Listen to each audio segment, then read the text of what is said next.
நாளைய திருப்புல இருந்து இந்த மூஞ்சியை போடவே கூடாதுன்னு சொல்லிட்டு இப்போ ஒட்டுமொத்த கவர்மெண்ட்லயும் அவரோட மூஞ்சி மட்டும் தான் இருக்கு பிரேம்ல.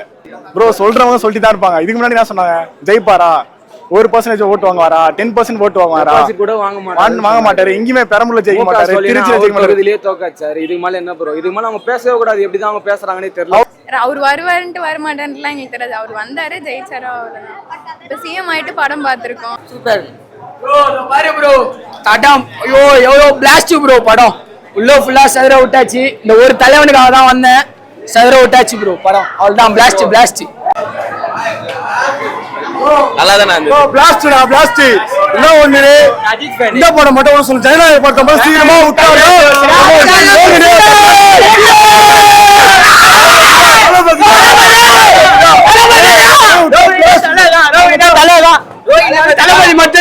சொல்லியிருக்க திட்டங்கள் எல்லாம் கொஞ்சம் சீக்கிரமா கொஞ்சம் நிறைவேற்றணும். ஏன்னா வந்துட்டு அவர் டைம் கேட்டிருக்காரு. பட் சில பேருக்கு அது புரியாம நிறைய ரூமர்ஸ் எல்லாம் கிரியேட் பண்றாங்க. அந்த ரூமர்ஸ் எல்லாம் இன்னும் அதிகமா வரவிடாம சீக்கிரமா தளபதி வந்து எல்லா திட்டத்தையும் கொஞ்சம் கொஞ்சமா அவர் வந்து அக்செப்ட் பண்ணி ரியாலிட்டிக்கு கொண்டு வரணும். இதுக்கு முன்னாடி நடந்ததை விட இதுக்கு முன்னாடி நடந்த மாதிரி எங்கேயும் இதுக்கப்புறம் நடக்க வேணாம். நல்ல ஆட்சி கொடுத்தா போதும், வேற எதுவும் வேணாம்.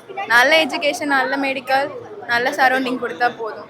அது வந்து கேர்ள்ஸ்க்கு பாதுகாப்பு தருது. அதுக்கப்புறம் மெடிக்கல் ஸ்கீம்லாம் அவர் கொண்டு வர்றது நல்லா இருக்கும். இதுக்கப்புறம் கொண்டு வந்தால் நல்லா இருக்கும். அதுக்கப்புறம் வந்து எஜுகேஷன்லாம் நல்லபடி கொண்டு வராரு. என் தம்பிலாம் படிக்கிறான், அதெல்லாம் பார்த்தாலே தெரியுது. ஸ்கூல் சைடும் நல்லா இருக்கு, எங்கள் உமன் சைடும் நல்லா தான் இருக்கு. ஓகே, அவங்க பேசுறவங்க பேசினாங்க இருப்பாங்க. அவர் செய்யறாருலங்க, செய்யும் போது பாக்கட்டுங்க.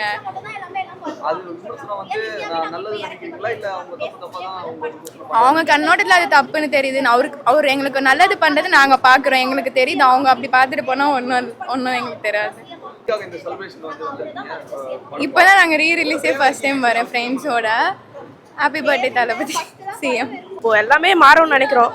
சிஎம் ஆனதுனால எல்லாமே கண்டிப்பா மாறும்.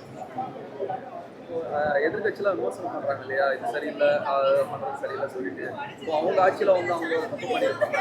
ஸோ அது பார்க்கும்போது உங்களுக்கு எப்படி தோணுது? இப்போ என்ன சொல்ல தோணுது ஆப்போசிட்டா இருக்கிறோம்? அப்படி நாங்க எதுவும் சொல்ல, நாங்க எங்க இதுல கரெக்டா இருக்கோம், அதுவே எங்களுக்கு கரெக்ட்.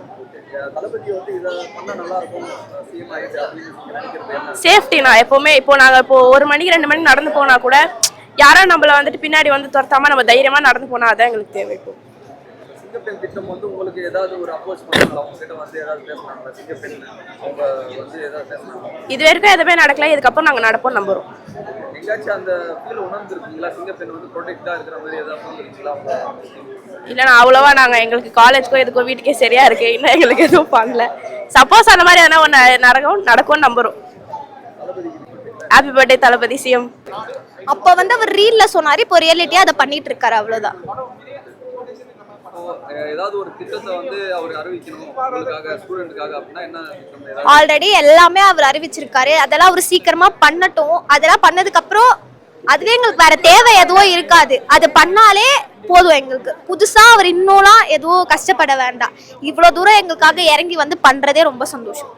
சிங்கப்பெண் திட்டம் வந்து உங்களுக்கு வந்து எந்த அளவுக்கு ஒரு ப்ரொடெக்டிங்கா இருக்கா, இல்ல எப்படி உங்களுக்கு உங்ககிட்ட வந்து அப்ரோச் பண்ணிருக்காங்களா? இந்த மாதிரி நீங்க சேஃப்டியா வந்திருக்காங்க, எங்க காலேஜ்க்கு கூட அவங்க வந்திருக்காங்க. அவங்கள பார்க்கும்போது எப்படி சொல்றது, ஒரு சின்ன தைரியம் வருது. நம்ம இனிமே எதுவா இருந்தாலும் பார்த்துக்கலாம், தயங்கி நிக்க வேணாம், பயப்பட வேண்டாம். எதுவா இருந்தாலும் நம்ம வந்து நமக்கு ஒரு சப்போர்ட் இருக்காங்க அப்படின்றது ஒரு பெரிய மைண்ட்ல வந்து ஃபிக்ஸ் பண்ணியாச்சு.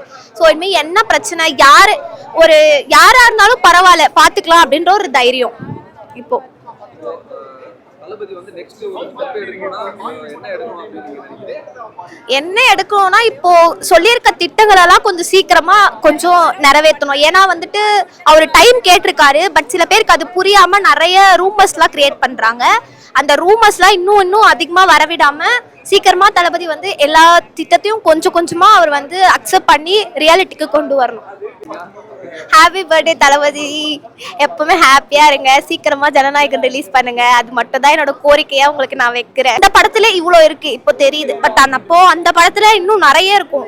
எங்க அதெல்லாம் நாங்க தெரிஞ்சுக்க போறோம், எங்களுக்கு இன்னும் கொஞ்சம் தெரிஞ்சிட போகுதுன்றதுக்காக அதை விடாம இருக்காங்கன்னு நான் நினைக்கிறேன். கூடிய சீக்கிரம் அதை விட்டாங்கன்னா மக்கள் இன்னும் பிரைட்டா யோசிக்க ஆரம்பிச்சிடுவாங்க. படம் லீக் ஆயிடுச்சு, நிறைய பேர் பார்த்துட்டாங்க. இல்ல நான் பார்க்கல, நான் ஒரு வெறித்தனமான தளபதி ரசிகை, நான் பார்க்கல, தியேட்டர்ல தான் பார்ப்பேன், அதுக்காக தான் வெயிட் பண்ணிட்டு இருக்கேன். சீக்கிரமா அவர் சைன் போட்டு படத்தை அப்ரூவ் பண்ணி தியேட்டர்ல விடணும், அதை நான் பார்த்துட்டு வந்து இதே மாதிரி ரிவ்யூ சொல்லணும்னு தான் நினைக்கிறேன். அது மட்டும் தான் என்னோட ஒரே ஒரு கோரிக்கை. சீக்கிரமா சிஎம் சார் ஜனநாயகனை விட்டுருங்க, அவ்வளவுதான். மெர்சல் ரீலீஸ் ஆயிருக்கு. ஸோ அதே வைப் தான். ஸோ தளபதி இருக்கீங்க மாஸ் தான். ஸோ அதே கிரேஸ் தான் இருக்குது. 2017 நான் 12th படிக்கும்போது பார்த்தேன், அது FDFS தான், அதே தான். ஸோ ஜனநாயகம் ரிலீஸாக இல்லை மெர்சல் ரிலீஸாக தெரில. ஸோ அந்தளவுக்கு ஃபேன் பேஸ் நிறையா தான் இருக்குது. அவர் எப்பயுமே மாஸ் தான் ப்ரோ. இப்போ அவர் செய்யற செயல்லாம் வந்து நம்ம படத்துல பார்க்கும்போது இது ஆல்ரெடி பண்ணது மாரி இருக்கு, இப்போ பண்ணிட்டு இருக்க மாரி இருக்கு அப்படிலாம் சொல்லிட்டு அது எங்களால கனெக்ட் பண்ண முடியுது பயங்கரமா. அது வேற சீனா இருந்தாலுமே சரி, இதெல்லாம் பண்ண சொல்ல வராரு அப்படின்னு சொல்லிட்டு ஒரு மாதிரி அது ஹாப்பினஸா தூண்டுது, ரொம்ப தூண்டுது அது.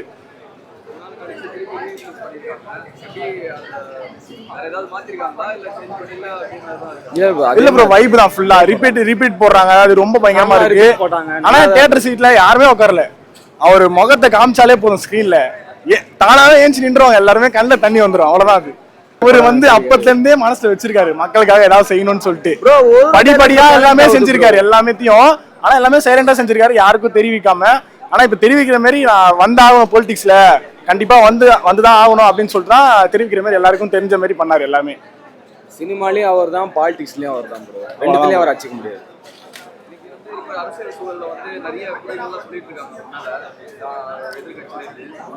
ப்ரோ. சொல்றவங்க சொல்லிட்டு தான் இருப்பாங்க. இதுக்கு முன்னாடி என்ன சொன்னாங்க, ஜெயிப்பாரா, 1% ஓட்டு வாங்குவாரா, 10% ஓட்டு வாங்குவாரா, கூட வாங்க மாட்டாரு, எங்கேயுமே பெரம்பலூர்ல ஜெயிக்க மாட்டாரு, திருச்சியில ஜெயிக்க மாட்டாரு. இதுலயே தோக்காச்சாரு. இதுக்கு மேல என்ன ப்ரோ, இதுக்கு மேல அவங்க பேசவே கூடாது. எப்படிதான் அவங்க பேசுறாங்கன்னே தெரியல. அவருக்குள்ள இருக்க கான்பிடன்ஸ் தான் ஜெயிக்க வச்சது, அவ்வளவுதான்.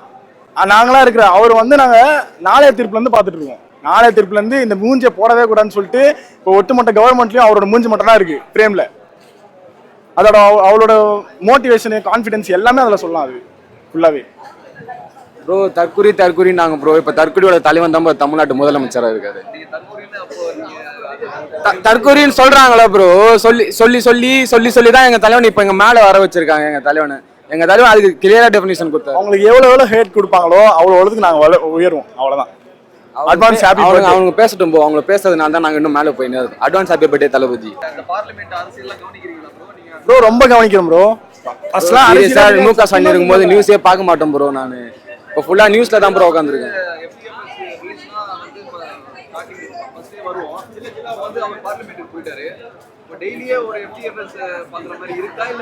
FDFS பாக்குற மாதிரி தான் இருக்கு. துப்பாக்கிலாம் ரிலீஸ் பண்ணிருந்தா அவ்வளவுதான், சிஎம் தான் வந்து நடிச்சிட்டு இருக்கா அப்படின்னு இருக்கும் பயங்கரமா. அந்த கோட் சூட்லாம் போட்ட பிறகு அவர் அது எக்ஸ்பிளைனும் பண்ணாரு, அந்த கோட் சூட் எதுக்கு போட்டிருக்கேன் அப்படின்னு சொல்லிட்டு எல்லாமே அது பயங்கரமா இப்போ ரீசெண்டாக போச்சு எல்லாமே. அதான் ஏற்கனவே சொன்ன மாதிரி தான் ப்ரோ. ஒரே ஒரு டிஃபரன்ஸ், இது வரைக்கும் நாங்கள் ஒரு தியேட்டர்ல பார்த்துட்டு இருந்தோம், இப்போ நியூஸ்ல பார்க்குறோம், அவ்வளோதான். இதுதான் எதனால அரசியல் பிடிச்சதா, அவர் வந்ததால தான் அரசியல் புரிஞ்சுது. நிறைய பேர் பார்த்துட்டு இருக்காங்க, நிறைய பேர் வளர்ந்துருக்காங்க, என்னதான் நடக்குது அப்படின்னு சொல்லிட்டு. சின்ன பசங்கள்ல இருந்து 60 வயசு பாட்டி வரையும் எல்லாருமே கத்துட்டு தான் இருக்காங்க. அரசியல்ல என்ன பண்ணிட்டு இருக்காங்க, பார்லிமெண்ட்ல என்ன பேசுவாங்க அப்படின்னு சொல்லிட்டு. ஒட்டுமொத்த கூட்டமும் கார்ட்டூனு, இந்த சீரியல் பாக்குறவங்களாம் எல்லாருமே வந்து கொஞ்சம் டைம் ஒதுக்கி என்ன நடக்குது இன்னைக்கு, என்ன நடக்குது இன்னைக்கு, விஜய் வெளியே வந்தாலே ஏதோ பண்ண போறாரு, ஏதோ ஒன்று நடக்குது அப்படின்னு சொல்லிட்டு.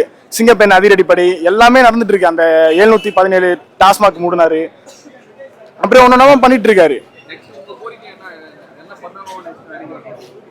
பேசுறேன் வாய மூணு ப்ரோ, அவ்வளவுதான். அவ்வளவுதான் ப்ரோ. அப்புறம் நான் கண்டிப்பா அதை பண்ணுவேன். ஸ்டெப்பா பண்ணுவாரு, கண்டிப்பா பண்ணுவாரு. பண்ணாமலாம் இருக்கவே மாட்டாரு, சத்தியமா பண்ணுவாரு ப்ரோ. எவ்வளவோ இருக்கு ப்ரோ மக்கள் நல்லது பண்றதுக்கு.